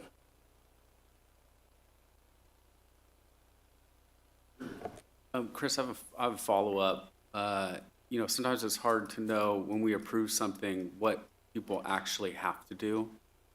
And so I just want to know clearly, it's looking like 60 lots are going to be required to follow along. We don't, with this affordable housing ADU component. And what are the options after approval for the builder? If they want to make a change to that, do they need to come back here? Or do they have a certain percentage they can go off that approval? It's 10% minimum, so 60 would have to be built and restricted. Now, we've seen in other developments in the county where the builders will offer it to everybody as an optional floor plan, and we've seen people take advantage of that. So there very well could be 100 ADUs out here, or even post purchase, the property owner could come in and ask to do an ADU on their property, and those are allowed by right. I understand the more is possible. Let's say a builder, one developer purchases a portion of this and wants to build a certain style home, and they don't feel like the ADU is a good fit, and they have a certain allotment for that. Do they need to come back here to do less than the requirement? No, they'll never be able to get under 60 without board approval. So okay. whether a builder in each village wants to do the ADU option, it's really up to the applicant who's going to be selling off the individual villages to builders to make sure that at some point you got to have your 60. And that'll all be laid out in the affordable housing plan that the board will approve of the timing of when those units are constructed. Okay, thank you. Okay. Where are we at? One more question. For the industrial that's already zoned industrial, I presume there's no buffer for industrial. Correct. So you can see on the south that there's trucks all lined along here. They've actually encroached into the site with their trucks. So they've actually crossed into the applicant's property. Is that the rock crushing? No, it's a truck storage yard, so there's semis and RVs parked back here. There's also, you did a use permit for gun manufacturer on this property. So multiple uses. It's mostly storage yard though. Mr. Long brought up that there's a lot of construction trucks for concrete and stuff. I think those are over here, might even be in the city of Roseville to the east of the Greens. Over in this area. Correct. So it's part of the city of Roseville. Yes. I can speak anecdotally to the traffic because I do drive this every day to get to the 80. I do use this every day during the peak times, pre-pandemic and post-pandemic. And the traffic has gone down since the pandemic because a lot of people do work from home. It has trickled up a little bit since people have gone back to the office. And there are peak times where there is a little bit of a traffic jam, but there are alternate routes that you can take, which I do sometimes, going down PFE to Lalerga, out to the 80 through Watt, or up through Vineyard to Kirby, and then down to Riverside to get to the 80. So there are different routes, but there is no doubt some traffic, and I do expect it to increase in this area, also with the other developments that are going on. Oops, thank you for that. Can we go back to the ADU issue real quickly? The 10% equals 60, I get that. If multiple developers buy parcels here or buy these chunks, and the early ones don't choose to do ADU, the 60 is going to fall on the last or the last and a half developer. Okay. Correct. So, and I would like to just note with respect to that, there is a general plan requirement that affordable housing be built concurrently with the market rate units. So the way the condition of approval is set up is that there would need to be an agreement in place that would go to the board for approval prior to recordation of that first small lot final map. So there will be a plan in place through an agreement that will set forth the timing of those units, as well as how they would be constructed and what capacity. Here, the applicant is requesting that they be accessory dwelling units, but the condition of approval requires 60 units. That, I guess, determination on whether accessory dwelling units would be sufficient to meet that requirement is something that would come before the board at a later date.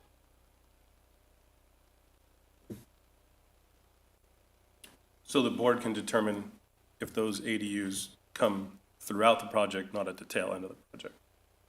Correct. Yes, and in fact, we have a requirement that they must be constructed concurrently with the market rate units. So they wouldn't fall on the last developer. So it would not fall at the end. Thank you.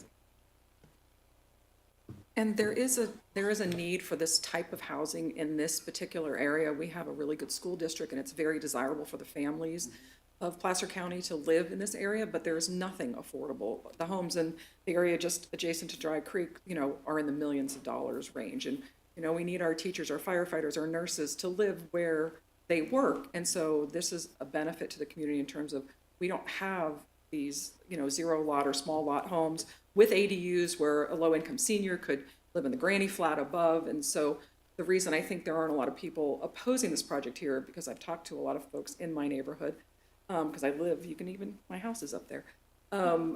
We are desirous of smaller, more affordable homes in this area for that reason.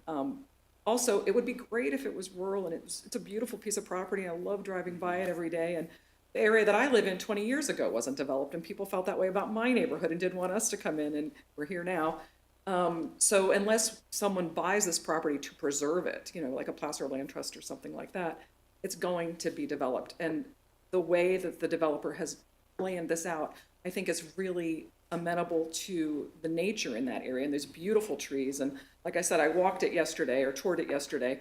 And I think it's a good mix of, if it's going to be developed, it's going to at least retain some of that really beautiful trees and creeks and pathways that they are proposing here. And they didn't have to have as much open space or park space or trail space as they did. And I think it's a good compromise, if you will, if it has to be developed. And that was just my opinion. I should have noted that the creek corridor along Dry Creek is anticipated to be accepted into the PCCP preserve system. So the PCCP loves riparian creek corridors, and this has got a big one.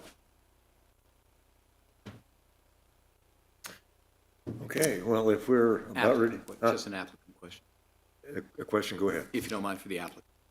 Applicant?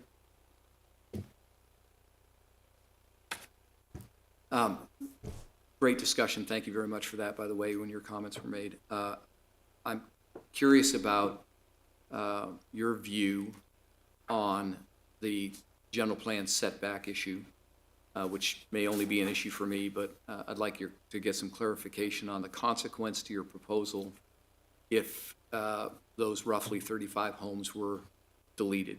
Do you see a method to maybe build back some of those homes in this proposal elsewhere, or what would the consequence be if they were simply eliminated from the proposal? So eliminating them would be a significant financial impact. Number one, to try to recapture that in any fashion would require a significant redesign, which means not going back to the very beginning, but a significant step back, both cost and time. The only way that we could recapture that loss, if that were deemed necessary, would be to increase the density on some of the other more conventional lots. So add more alley loaded, if you will. I think what's important to point out, and Chris touched on this, the analysis that we did and the proposed modification to that general plan amendment clarifies that we demonstrated, thus anybody else would have to demonstrate that buffer width in addition to whatever other elements, and in this case, it's an 8-foot sound wall, that those will mitigate the sound and the impact otherwise. So I don't know if that answers your question No, it does. adequately, but I understand. Significant financial impact. Just understand I think my responsibility to my supervisor is to account for a general plan amendment as if it's going to affect the entire county and not your situation. On the other hand, it's important that I understand what this would do to your situation as well, so that's why I asked the question. Okay. Thank you. Mhm. Okay, well, if we're running out of questions or comments or discussion, I'll look forward to a motion from somebody.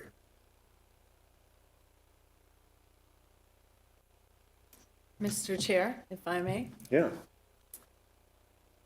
I'll make recommendation to the Board of Supervisors to recommend the board certify the Creekview Ranch Project Final Environmental Impact Report, Attachment L. I don't need to read the numbers, correct?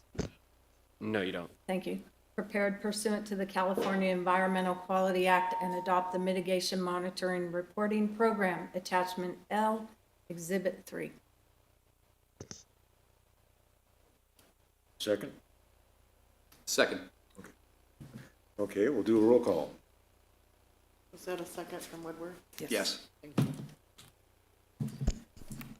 I have a first from Commissioner Powers and a second from Commissioner Woodward. Commissioner Johnson, Yes. Commissioner DiMattei, Yes. Commissioner Dahlgren, Yes. Commissioner Herzog, Yes. Commissioner Powers, Aye. Commissioner Watts, Aye. Commissioner Woodward. Yes. Thank you. And if I may, Commissioner Powers, if it's okay with you, I'd prefer to read the remaining items into the record because there are some changes that are needed to them based on the errata and modifications. If you're intending to make motions along the lines of the recommendation that's listed above. I was planning on, you want me to do 2, 3, and Well- 4, correct? Yet there are 2, 3, 4, and I think on the next page there's 5 through 8. There are tweaks that are needed each. So if your intent was to go through those recommendations, perhaps I can read each one in, and then you can make the motion based on what I've read in, since I do need to Perfect. modify these as we go through. If that's Sure. the problem. Yeah. So the next one would be recommend the board adopt a resolution to amend the Placer County General Plan as noted in the modification on slide 60, subject to the findings contained in the staff report. I'll make that motion. Second? Okay, we have a motion and a second. Roll call?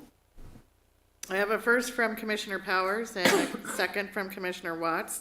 Commissioner Johnson, Yes? Commissioner DiMattei, Yes. Commissioner Dahlgren, Yes. Commissioner Herzog, Yes. Commissioner Powers, Aye.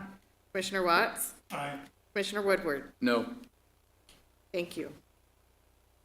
And the next one would be recommend the board adopt a resolution to amend the Dry Creek West Placer Community Plan land use diagram based upon the findings contained in the staff report. I'll make that motion. I'll second. Okay, we have a motion and a second. Roll call? I have a first from Commissioner Powers and a second from Commissioner Dahlgren. Commissioner Johnson, Yes? Commissioner DiMattei, Yes. Commissioner Dahlgren, Yes. Commissioner Herzog, Yes. Commissioner Powers, Aye. Commissioner Watts, Aye. Commissioner Woodward. Yes. Thank you. The next one would be recommend the board adopt an ordinance to rezone the Creekview Ranch project site based upon the findings contained in the staff report. I'll make that motion. I'll second. Roll call and second. Roll call, please. I have a first from Commissioner Powers and a second from Commissioner Dahlgren. Commissioner Johnson, Yes? Commissioner DiMattei, Yes. Commissioner Dahlgren, Yes. Commissioner Herzog, Yes. Commissioner Powers, Aye. Commissioner Watts, Aye. Commissioner Woodward. Yes. Thank you. The next one would be recommend the board approve the Creekview Ranch vesting large lot tentative map, subject to the conditions of approval and findings contained in the staff report. I'll make that motion. I'll second. Okay, roll call? I have a first from Commissioner Powers, second from Commissioner Dahlgren, Commissioner Johnson, Yes? Commissioner DiMattei, Yes. Commissioner Dahlgren, Yes. Commissioner Herzog, Yes. Commissioner Powers, Aye. Commissioner Watts, Aye. Commissioner Woodward. Yes. Thank you. The next is recommend the board approve the Creekview Ranch vesting phase tentative subdivision map and conditions of approval, subject to the errata modifying condition of approval 182, supported by the findings contained within the staff report. I'll make that motion. I'll second. Roll call? I have a first from Commissioner Powers and a second from Commissioner Dahlgren. Commissioner Johnson, Yes? Commissioner DiMattei, Yes. Commissioner Dahlgren, Yes. Commissioner Herzog, Yes. Commissioner Powers, Aye. Commissioner Watts, Aye. Commissioner Woodward. Yes. Thank you. The next is recommend the board approve the conditional use permit with the modified condition of approval for condition of approval number 182, subject to those conditions and findings contained within the staff report. I'll make that motion. I'll second. Roll call? I have a first from Commissioner Powers, a second from Commissioner Dahlgren. Commissioner Johnson, Yes? Commissioner DiMattei, Yes. Commissioner Dahlgren, Yes. Commissioner Herzog, Yes. Commissioner Powers, Aye. Commissioner Watts, Aye. Commissioner Woodward. Yes. Thank you. And the last one is recommend the board approve variances to the development standards based upon the conditions of approval and findings contained in the staff report with modification of condition of approval number 182. I'll make that motion. I'll second. Roll call? I have a first from Commissioner Powers and a second from Commissioner Dahlgren. Commissioner Johnson, Yes? Commissioner DiMattei, Yes. Commissioner Dahlgren, Yes. Commissioner Herzog, Yes. Commissioner Powers, Aye.